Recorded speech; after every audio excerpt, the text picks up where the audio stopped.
Hello, everyone, and welcome into Yelling from the Couch. I'm Brent Humphreys, and joining me on the show today is our new co-host on Yelling from the Couch, Gordon Shatterton. Welcome aboard, Gordon. How are you doing, man? I'm doing good. Thanks for having me. Thanks for hopping on and joining. Gordon is a huge Green Bay Packers fan and a huge Ohio State Buckeyes fan. Gordon, tell us a little bit about how you became an Ohio State fan and a Green Bay Packer fan. Just a little bit of the background there. Well, becoming an Ohio State fan, I'm from Ohio. I was born in Portsmouth, so it's kind of more like a hometown thing. Green Bay Packers is different. My dad was a huge Packers fan, and I got kind of cemented in it in the early 90s. Yeah, Brett Favre going to the Green Bay Packers and Reggie White, and yeah, I got cemented. Then it kind of locked. I like other teams. There's a couple teams I don't like. I think me and you talked about that once before a while back. And shockingly enough, they're not in my division. Yeah, you do like the Bengals, though, right? I mean, I do like the this, Bengals. this guy right here. Yeah. We get along with the Bengals, saying there's no hate between the Bengals and the Packers, so No, we're good with that on our end, both of us. we even So, released it. Gordon, glad to have you aboard. And now Gordon will be joining me every week to preview and recap Kentucky's games, and we're going to preview and recap Ohio State games and some of the bigger games in college football. So buckle up. But first, Gordon, let's get into the stuff here, all right? We're going to talk college football here, but first, there's some big news regarding your Green Bay Packers, and that is yesterday. News that shocked me because I thought for sure at the end they were going to re-sign this guy. Cowboys were, but Micah Parsons gets traded to the Green Bay Packers for 2 first-round picks and defensive tackle Kenny Clark. Man, Gordon, you have got to be happy about this monster trade for Green Bay. I was stoked, absolutely. Well, I look at it, we stole Micah Parsons from Dallas Cowboys. Kenny Clark last year really didn't produce a whole lot. He was kind of half injured most of the year. But the picks, I mean, even if we just make it to the playoffs, that's a late 20s. So that's almost like a glorified second-round pick. It was huge. Yeah. I was ecstatic. I was having what I like to call a happy stroke. Yeah, man. You get Micah Parsons, one of the best, defensive players in the game right now. And, man, you give up Kenny Clark and 2 first-round picks, I'll take that any day, all day. If I was the Bengals, I would have been like, here's 2 first-round picks, here's Miles Murphy. That'd be the equivalent. I'll take that. Yeah, you give me Micah Parsons? You kidding me? Oh, yeah, Micah Parsons.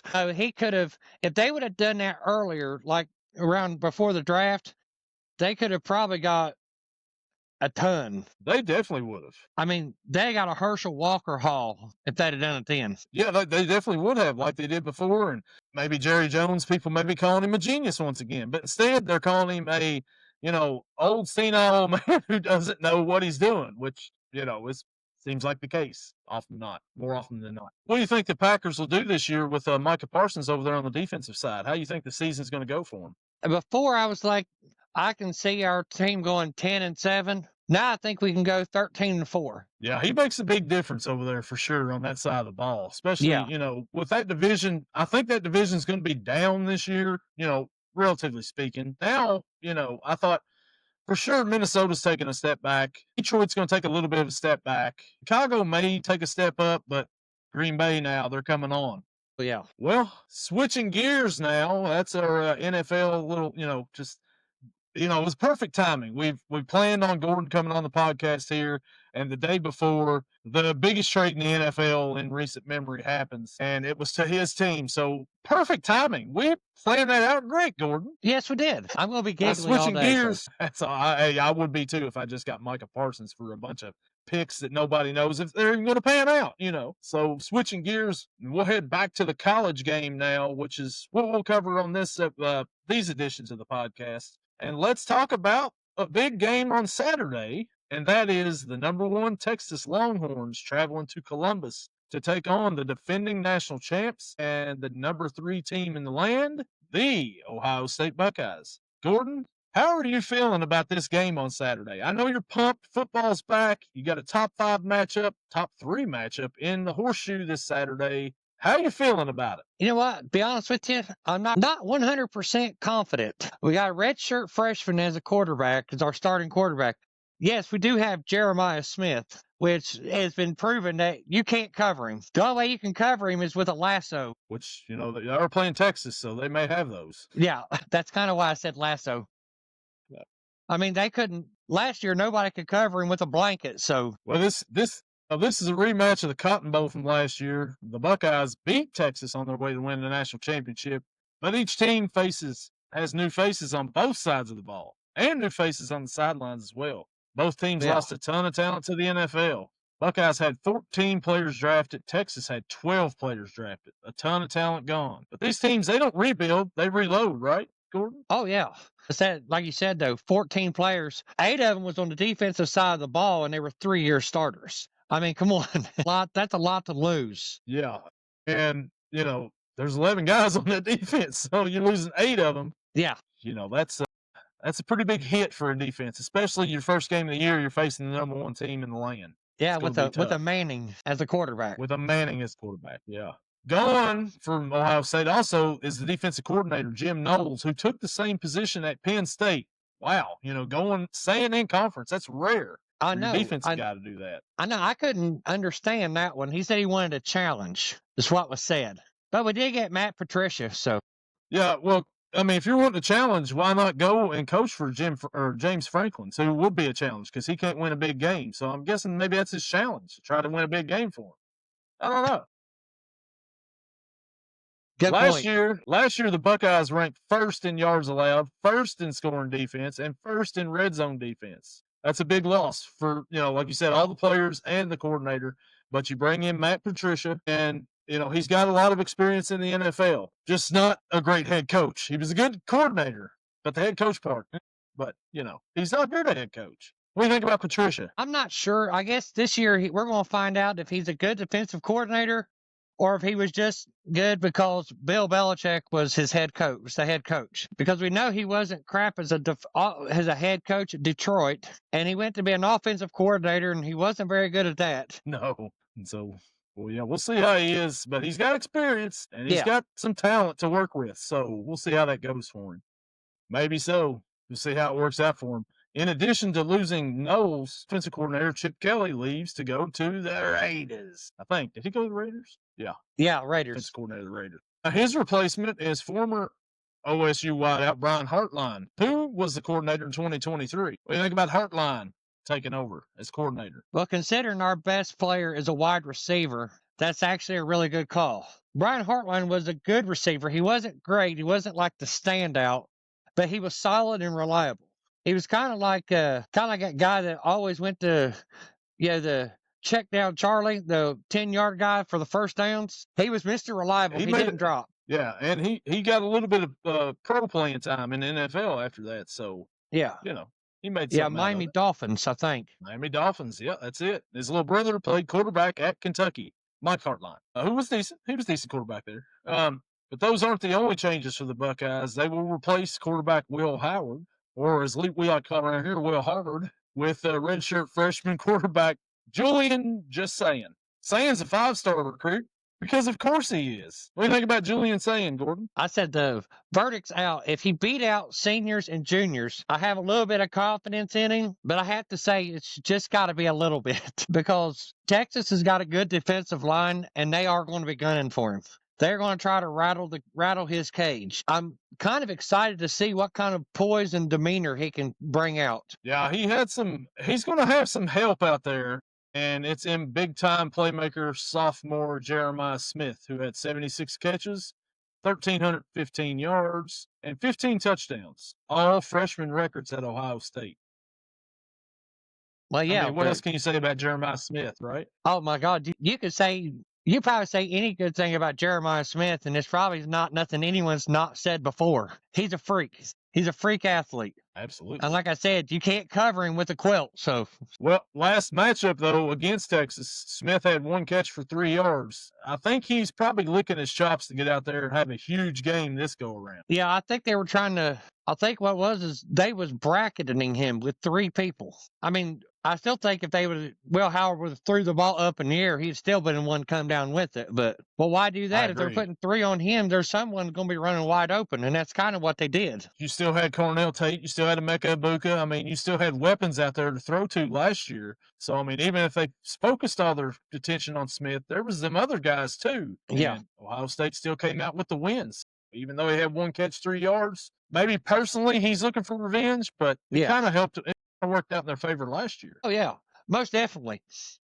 I mean, actually, if I remember correctly, Brandon Ennis had quite a few catches in that game last year. He's on the team again this year, and so did Cornell Tate. Right. He was drawing so much attention. Yeah. And also, you know, he's got Cornell Tate, Brandon Ennis back again this year for some weapons out there. So they're not, you know, it's not like there's nothing out there after Smith. You've still got weapons out there for Julian, just saying, to throw to. The area that I'm worried about other than quarterback is the running back. James Peoples was decent last year, but then again, he didn't get a lot of playing time. I mean, he had Travion Henderson and Quinshon Junkins in front of him. It's not like he was going to be a massive play, but he had some flashes. I'm hopefully optimistic about the running game this year. Yeah, so they're losing, was it Smash and Dash? Is that what they called them last year? Was that Quinshon Junkins and Travion Henderson's nickname that they give for him? I believe so. Yeah, so Smash and Dash, they're off to the NFL. You mentioned James Peoples. Do they have a West Virginia transfer coming in, I think? Is there a guy coming in running back, I think, maybe? And then freshman Bo Jackson. Yeah. Not that Bo Jackson. No, not that Bo Jackson. You never know. He might be just like Bo knows. If he's anything like that Bo Jackson, I feel pretty good for the team this year, you know, as a freshman for running back. I feel pretty good about your position back here. Oh, yeah. As long as he doesn't get hurt in 2 years. Yeah. Now, the offensive line, they've lost some guys up front there that could be key to that running game and to keep Sayin protected. They've lost, you know, what was it, 3 of the offensive linemen? I'm thinking it was 4, but I think one was just a rotational backup. But they lost 4. Yeah, that's going to be tough to replace first game of the year against Texas, you know. Yeah, you can't get no chemistry going. No, and that's key to protecting Sayin and getting the running game going. Oh, yeah. Now, the defensive side has some questions as well. 4 linemen were drafted in the draft on the defensive side. 4. I know, the whole line. The whole line is gone. They got Caden McDonald, he'll be a starter after being a backup last year. And yet Jackson finally gets his chance as a senior. What do you think about the defensive line this year, Gordon? Well, if I had to rate it out of a 10, because it's Ohio State and I know they got talent, I have to give it a 7. Possibly go higher because, you know, how they play. But it's got to start off as a 7 because, you know, they're athletes. Oh, yeah, and definitely. And they're high-star athletes. So I'd have to give it a 7. What I saw from the 2 guys you mentioned last year, when they did good things. I mean, they didn't get pushed around. They actually pushed people around. So I kind of like it. I kind of like hopefully they're more explosive. We had effort guys last year, which was good enough. Yeah. What was the big dude over there? Jack Sawyer last year got the big interception, and Gus Johnson had a meltdown on TV. It was great. Oh, that was awesome. When does Gus Johnson not have a meltdown on TV, though, to be fair? But, yeah, that was great. That was a great call, great play, all that. And then you got Sonny Styles returning, but he moves from safety to linebacker, and Caleb Downs returns at safety. Well, Caleb Downs would have been the safety regardless if Sonny Styles would have stayed at safety. Caleb Downs was a beast. Yeah. And they gave Sonny Styles the block O. They only do that. I mean, they give it to seniors like the leaders, so he got the block O this year. That's like the captain of the team right there on the defense right there. I think so. Styles. Yeah. And then, so there's Ohio State right there. So they are facing Texas. So we'll talk a little Texas right now. And Texas is starting a new quarterback, and he's got all the hype in the world because he's a Manning. Arch Manning takes over for Quinn Ewers, who started at Ohio State, went to Texas, was decent. Arch had a 67% completion rate last year, 939 yards, 9 touchdowns in limited action. Unlike his uncles, Arch can run the ball really well. What do we think about Arch Manning, Gordon? As far as throwing the ball, he wouldn't scare me as much as Peyton would. But as far as running the ball, he terrifies me a whole lot more than Peyton or Eli would. I did see him do that little, what was like 30-some yard scamper last year, and he was actually gaining ground on people. He was losing them.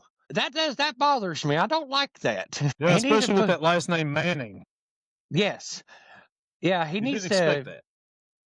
Yeah, no, he needs to put some Forrest Gump braces on his legs so he can't run. Yeah, that would really help out on Saturday, for Ohio State, because I don't know. It's gonna be but he's got some wheels, but he can throw it around a little bit too. I mean, he played pretty decent last year when he come in for Quinn Ewers, but yeah. And then the running backs, Jaden Blue, he heads off to the NFL, but the running back room is still got some. I mean, unlike Ohio State, they've got some guys coming back that have played and have proven themselves a little bit. C.J. Baxter returns from injury, and Quintravion Wisner rushed for over 1,000 yards last year. You got that 1-2 punch there in the backfield. Gordon, what do you think about the running backs for Texas and how they match up against Ohio State? Gotta say, I don't like them. But no, but honestly, though, if they scare me because they can run people over, and they can run the bigger guys over. And they can shake them, too. It's not like they're slow. They got good speed. I'm just kind of hoping with our 4- and 5-star recruits on the defensive line, we got some beef, because we're going to have some beef to be able to stop it. The linebackers, Sonny Styles is a great run defender, but he's kind of light. So, yeah, there's a little bit of concern there. But overall, I like our chances. Yeah, it should be a good matchup. That's probably the strength of Texas right there, is their running game. Because Arch, everybody's talking Arch for Heisman and everything, which is fine. I mean, he may be a Heisman contender, but he hasn't proven it for a whole season yet. So we'll see how it is. And he hasn't, his first game starting at the Horseshoe, you don't know how he's going to come out and react. I know he's probably used to the fame and all this by now, so it might not bother him at all, but it still is his first game. He's going to have those jitters. We'll see if Ohio State can get to him and rattle him a little bit early on. Exactly. I have 105,000 people in the Horseshoe. The only thing that's going to be kind of normal for him is it's probably going to be warm. Yeah, it'll be warm, but it's going to be loud. That place is going to be rocking and ready to go Saturday at noon, big noon kickoff.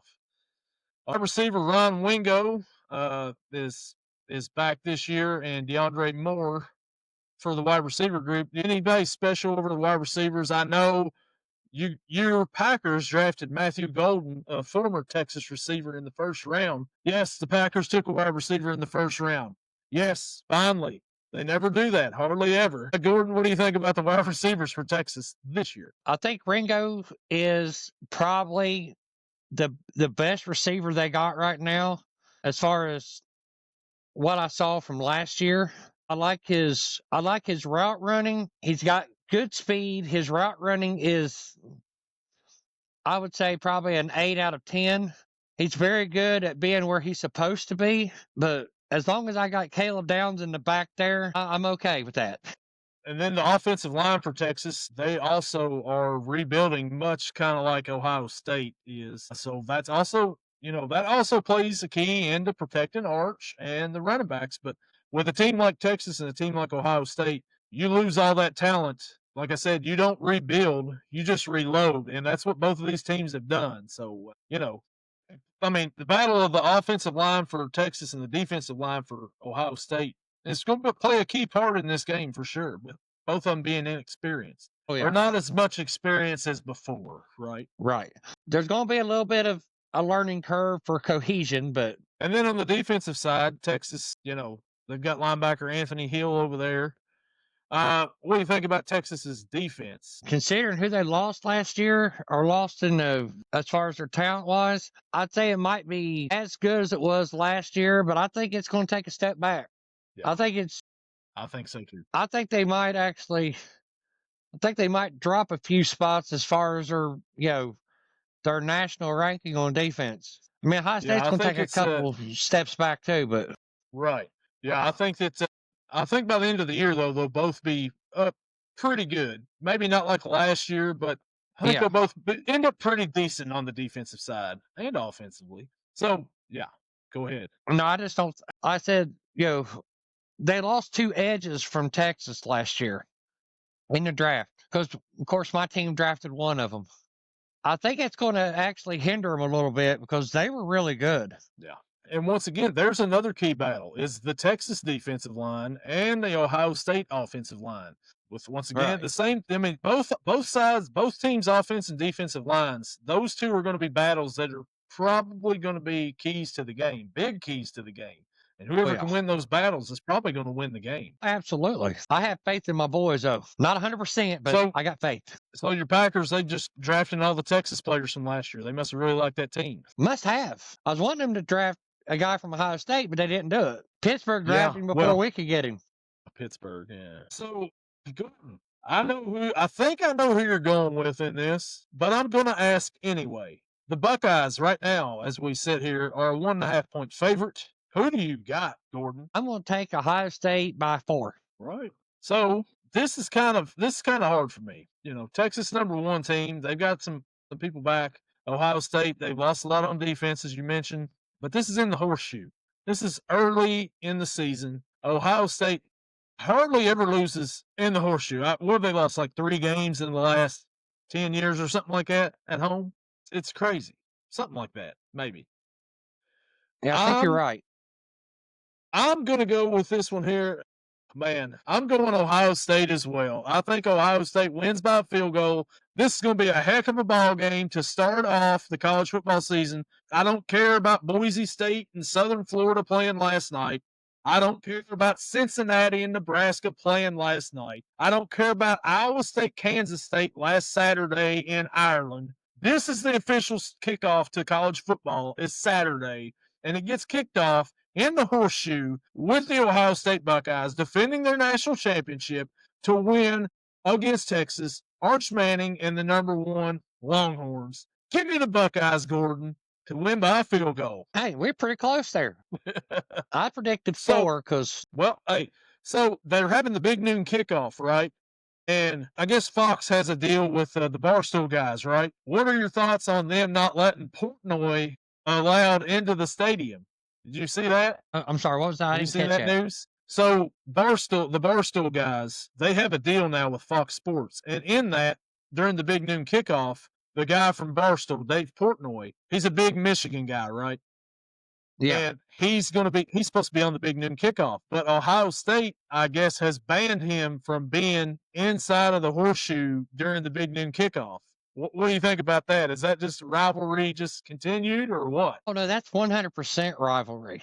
He was probably going to go in there and wear a bunch of big crap on his body, and they said, no, forget it. Nope. You can't come in the horseshoe. I'd say they probably didn't want the headache. No. You can't come in the horseshoe wearing that crap. Yeah.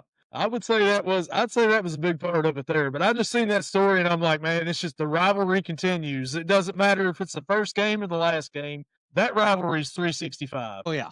Yeah. So if you're from Ohio State, you don't like Michigan no matter what they play. Yeah. Yeah, I'm surprised you even said that right there. I mean, usually you refer to them as that team up north. So. No, I normally refer to them as the crap, but I didn't this time. Oh, man. Well, so that is our Ohio State Texas preview. Now we're going to move on to another game that we're going to talk about here, and that is my Kentucky Wildcats as they take on the Toledo Rockets in Kroger Field at 12:45. This is the second meeting between the two schools, the only other one coming in 2019. Kentucky winning that one 38-24. Now, last week, we went over the Toledo game when I had Dan, the Rocket Man Savage of the Midnight Blue and Gold Launchpad podcast. Now, today we're going to focus on UK side of things and how they match up. Gordon, what are your initial thoughts on this game right here? My initial thoughts is I'm kind of wondering with the new quarterback, Zach Calzada, I'm not sure that might be how you pronounce his name. Not 100%. It is. If he could be if way Kentucky played last year, if he is competent, he doesn't have to be great, just good but competent. Like, whenever the games are pressurized a little bit, can still hold some contention. I could see Kentucky going 9-3 this year. Man, I like that. I mean, I like that confidence right there. Yeah, they got Jamori Macklin. He's got. We know he's a relative of Jeremy Maclin, a good NFL receiver. If he can, he should, and he's going to be their primary receiver. They got good receivers, and they always got a decent running game. I was sitting there looking it up, and I saw that guy's name, and I was like, Dante Dowdle? Mm-hmm. There's a Rico Dowdle for the Dallas Cowboys. Cowboys, no Parsons. But Dante Dowdle, I don't know how good he is, but obviously he has to be pretty good. He's a transfer. He transferred from, I'm not sure if I know. Nebraska. Yeah. So your quarterback and your running back both transferred from another school. I think you got a 9-3 record coming if he's competent. If he can keep his composure whenever the games are pressurized and not be like Will Levis and miss everything when they're I'm sorry, Brent. You're my buddy, but I know that hit close to home. Yeah. Hey, Will Levis made spectacular plays in the NFL for the other team, but still they were spectacular, okay? Yeah, but if this sack, if he's even above average on the pressured games, the big games, like the one at the end of the year when you play the team that's from Loserville, Loserville. Mm-hmm. I can see y'all being 9-3 easy because the other teams in the SEC are not what they used to be. Alabama is not the same Alabama that Nick Saban coached. LSU is not the same team that Les Miles used to coach. They've all got vulnerabilities that can be stressed. Georgia's not Georgia this year either. No, they lost a lot of talent and they didn't get a lot back that we know of. No. Last year, Kentucky went 4-8, 1-7 in the SEC. They struggled offensively, ranked 119 nationally in scoring, 20.6 points a game. Defensively, they were solid. They allowed 22.1 points per game, 33rd nationally. Mark Stoops is in his 13th season. Got a revamped roster with transfers all over the place. All kinds of transfers here, there, and everywhere. But so this first game of the season against Toledo won't beat themselves, so Kentucky needs to be disciplined. That's some stuff they've had issues with in the past. Discipline, they need to. So we'll see if they can stay disciplined. Toledo, they're a preseason pick as the MAC favorites. Last year they went 8-5, 4-4 in the MAC with wins over Mississippi State and Pittsburgh for power wins. But come on, listen to what teams they just beat, right? And they return an experienced core, including Tucker Gleason, a veteran secondary. Offensively, they were 66th in the nation. Defensively, 47th. They're under head coach Jason Candle, who's in his 10th year. So they're a trendy pick for an upset. And, I don't know about that. People just see Kentucky's getting all these transfers and they think, oh, well, it's Kentucky. They went 4-8. They're picked 15th in the SEC. Toledo's picked a win. They may have hopes of making the playoff. They can beat Kentucky. Kentucky's still a decent team, even with all the transfers. Mark Stoops had a down year last year. He's still a decent coach. He's not great, but he's decent. Actually, to be honest with you, I think I'd have to give Mark Stoops a 6.5 out of 10 on the head coach. I think he's very good at working with, because let's admit, he don't get 5 stars. No, he doesn't. He doesn't get 5 stars. Yeah, don't get me wrong. They had some really good players back in the day. They had some players that could have went just about anywhere else. But I said, though, if last year the problem with Kentucky is they did not get good quarterback play, not in the game not in the pressure games. So This year, I'd say if he can just play competent and complete passes, average like 180 yards passing a game, and consistently do it, like in the pressure game, still get close to 180. In other words, make the passing game a threat. The way they run the ball, I can see him getting the 9 wins pretty easy. Well, I'd like to see 11-1, but I don't see that. They could do it, but 9-3 is pretty good record. So we look at the team here, and you've got left tackle Shaez Pete, transfer from New Mexico State. You got Joshua Braun out of Florida, guard. Jagger Burton returns to Kentucky. Jalen Farmer also returns. And Alex Loschlager, which sounds like some sort of a drink you would get overseas, from Bowling Green State. That's your line this year. So they're saying this is the Big Blue Wall once again. And that's where Kentucky had their success before, was the Big Blue Wall. That's when they were winning 10 games constantly and going to some big bowl games. Zach Calzada, as you mentioned, is the transfer quarterback, number 1, who beat out Cutter Boley, who I was in favor of getting was Cutter Boley because I thought he played great last year at Texas and played decent in some of the opportunities that he got.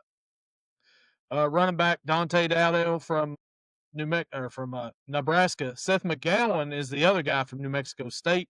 He started out at Oklahoma. He was a 5-star coming out of high school, but he got into some trouble.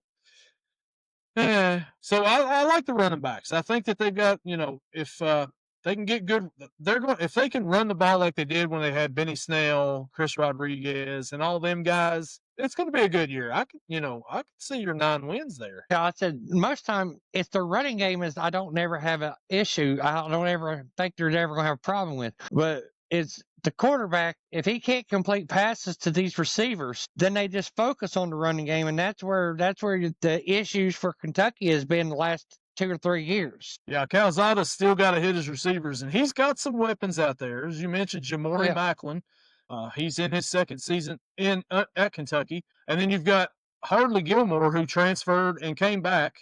He was a 17-year-old last year. He transferred out and then transferred right back in like a couple of weeks later. It was strange. I don't know. Then you got J.J. Hester from Oklahoma and Kendrick Law, wide receiver from Alabama, coming in. So there's some potential in that wide receiver room if Calzada can hit his guys and stay upright, which that's part of the big blue wall. And at tight end, you got Josh Caddis and Willie Rodriguez, who I think could be a superstar tight end. Well, the tight end is always the quarterback's best friend. Always the safety valve, right? The tight end? Yes. Oh, yeah. Anytime you're getting used to a new system, tight end is your best friend. So across from them, on the defensive side, you have scheme of Toledo. They've got a 6-year defensive coordinator. He runs an aggressive 4-2-5.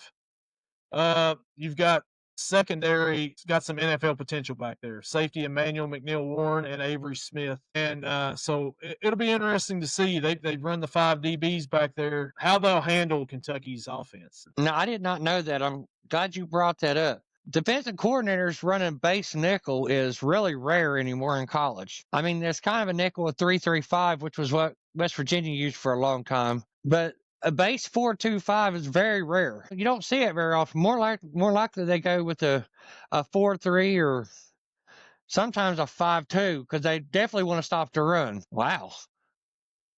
It's kind of make you thin on the linebacker, but right. But it's a different defense there. But they're excited about their secondary for sure. They think they've got some NFL talent back there, and it'll be interesting to see what Kentucky tries to do. If Kentucky can run the ball on them and then maybe take some shots down the field and test those defensive backs, we'll see how it goes. No. No, if you get them big old running backs in the backfield, then normally them corners got to make business decisions that they don't want to make. Yeah. So Bush Hamdan said, that's Kentucky's offensive coordinator, said that they'll go tempo. They'll go NASCAR after explosives to lock Toledo in their base and prevent disguise packages. So that'll be interesting to see how that goes for them. Oh, yeah. So Toledo's off. Oh, go ahead, Gordon. Well, no, I didn't say no. It's going to be an exciting weekend of football. Oh, yeah. And so we go to the other side of the ball, though. For Toledo, you've got quarterback Tucker Gleason, who's returning, who they like there. And then you got wide receivers Junior Vandross and Northern Illinois transfer Travion Rudolph. But that running room, man, we both know the running back at Toledo. He was a former Ohio State Buckeye. He was a disappointment at Kentucky because injuries kind of held him up a little bit. Chip Trainum is the running back for Toledo. Gordon, what do you think about old Chip over there in Toledo now? I like whatever. Chip played for Ohio State. I called him the Tank. Because if he was close, he would get you the yard. If he was 3 yards away, he would still get you the yard. He was 2-3 yards. He did have a few runs where he broke out. Like when we played Notre Dame, he did end up having a touchdown, but we had to start him because Travion Henderson and the other run that are starting that year were both injured. We started training him. He didn't do terrible for us. He never had no breakout game. But one thing's for certain, you definitely got to have linebackers on the field to take him down. If he gets to the secondary, he's going to push corners and safeties down the field. Because he came in as a linebacker. Oh, so I did not know that. Well, yeah, I knew that. I didn't know he started out as a linebacker. That's interesting. Wow. So the Jason Candle's offense is spread-based with quarterback involvement in the run, zone, read, RPO, and play action quick tendencies that persist from year to year. Who's across from you? Who's across from them on the other side? The defense for Kentucky. Brad White is in his 7th season as defensive coordinator. You've got cornerbacks J.Q. Hardaway back and DJ Waller, a safety Ty Bryant, and Jordan Lovett, all returning from last year's team. So there's that consistency right there. Then in the middle, you've got Devarian Rayner, who is a transfer, and Quashid Scott, also a transfer in. Then up front, you've got Khalil Saunders, who's back, and David Gusta. So, I mean, Kentucky's got some guys coming back from the defensive side of the ball, which a defensive unit which wasn't horrible last year. I feel pretty good about the defense this year, Gordon. I feel good about Kentucky's defense, too. The more I look into it, the more I like what I'm seeing. Because they're not only getting stronger, but they're getting faster players, too. I don't see them going much of anywhere. I don't see Toledo getting too many scoring opportunities. Yeah, and then on the other side of the ball for Kentucky, I mean, they should be in 12 personnel, 2 tight ends, everything, and then run the ball. I would run the ball down Toledo's throats because that defensive line is not experienced for Toledo. I would like to. So go ahead. Sorry about that. As I like to see Kentucky get it. They should be able to hit the 200-yard mark in the game. I mean, between their running backs, it's going to be like 2 or 3, but they should be able to hit 200 yards. Yeah. And so that brings us now to Kentucky is a 10.5-point favorite as of right now. It started out 12.5, I believe. It got down to 7.5 last week at one point in time. But now it's back up to 10.5. Kentucky's a 10.5-point favorite. Gordon, do you like for Kentucky to cover this spread here? I would say Kentucky by 14. I'm with you. I'm totally with you on this. I think Kentucky wins by 14. I was kind of a little bit nervous about it to begin with, and then I start thinking everything. I'm like, okay, I think Kentucky can win this by 14. They'll cover that spread. Toledo may run the table after this right here and still get into the play, whatever, but they're not beating Kentucky at Kroger Field this Saturday. Cats win by 14, and I'm starting to get some confidence about the rest of the season as well with Kentucky, which we'll go over schedules here in just a second. But, yeah, man, I like Kentucky to win. I like them to win by 14. I'm with you all the way here on this one, man. We're agreeing on both of these. The first show, and we're pretty close on both of our predictions. Gordon, what do you think about that? Great minds think alike. Yeah, that's it. That's what I'm going with, too. So let's run down the Ohio State schedule real quick, and you tell me win or loss just real quick. And I'll tell you the same with me. Texas on Saturday. Win. Of course, win. Grambling next week. Win. Of course, Big win. We don't even need to talk about that. Ohio. The Ohio Bobcats. Win. Win. Big win. Yeah. 3-0 right there. At Washington. That should be a win. Yeah. 4-0. Minnesota at home. Win. Win.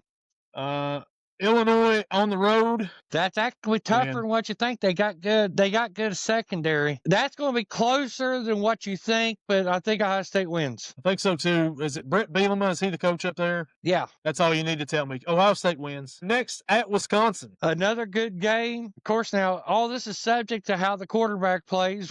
We can review this, go back later. But I still see a win. I see a win too. Penn State comes into the horseshoe. Who you got on that one? I got Ohio State. Penn State don't win big games. It's James Franklin's the coach, so yeah, I got you there too. At Purdue, sorry.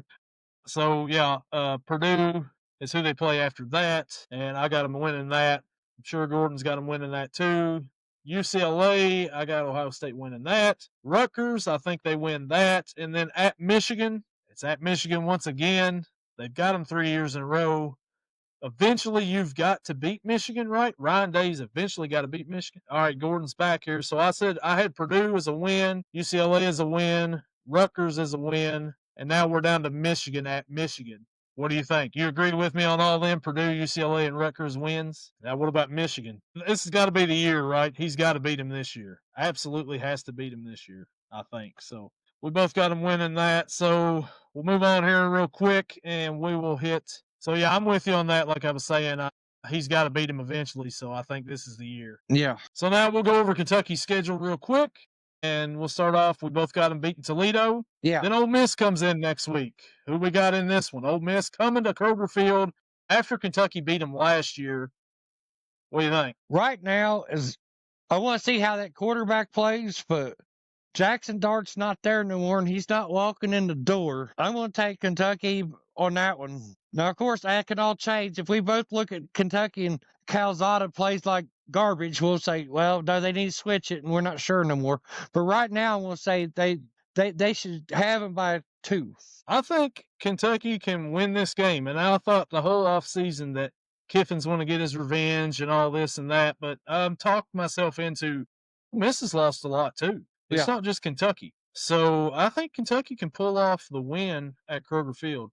Eastern Michigan, I got to win. Yeah. At South Carolina. That's actually going to be harder than what you think. I think that's going to be one of the losses so far. It's going to be. It's Lenore Sellers has potential to be a Heisman Trophy candidate. Right. I think that I think they'll fall there, and then at Georgia. That one's a toss-up, really, because Georgia's lost quite a bit. They don't have their quarterback no more. He went to Miami. Carson Beck. Yeah.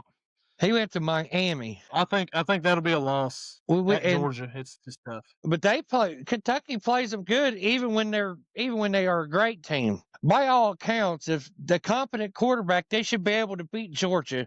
But I'll agree with you. This is going right now. We'll look at it as an L. And then Texas comes in to Kentucky to Kroger Field. After that, any chance Kentucky pulls an upset? They played them close last year. Yeah, I think that'll be the upset of the season. Here we go. I'm with you there. I like it. I think Texas will beat them, though. I'm going to have to go with Texas. So I'm hoping, though. I'm going to be for Kentucky and everything, but I don't know. I think, unfortunately. Ours takes a lot of risk with the ball. Yeah.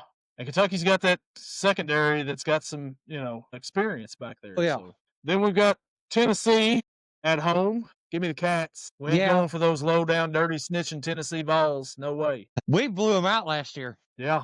The playoffs. I like that. Yeah, that was fun to watch, wasn't it? Yeah, it was. So then Auburn, we go down to Auburn. I think Kentucky can beat Auburn. I think they can get them down there. Even though they ran over them last year at Kroger Field, Hunter's gone. I think Kentucky can get them back this year. Let me throw a caveat in here for you. If they lose to Texas, they'll beat Auburn because they'll be on a high if they beat them, and so they'll drop down a little bit. They're playing against another good team. They're only going. Mm-hmm. I got them winning 9-3, and Auburn was a game I had as an L, but I had Texas as a win. Okay, I've got Auburn as a win, so that'll switch us there. And then Florida at home, DJ Lagway. I think quarterback there. That's a rivalry game. Kentucky should be up for that regardless. So I think Kentucky's got that one. I think they'll get their revenge. I think so too. Tennessee Tech, Kentucky wins that one. God, yeah. At Vandy, Diego Pavia, Kentucky. He needs to come off his high horse. Kentucky wins. Yeah.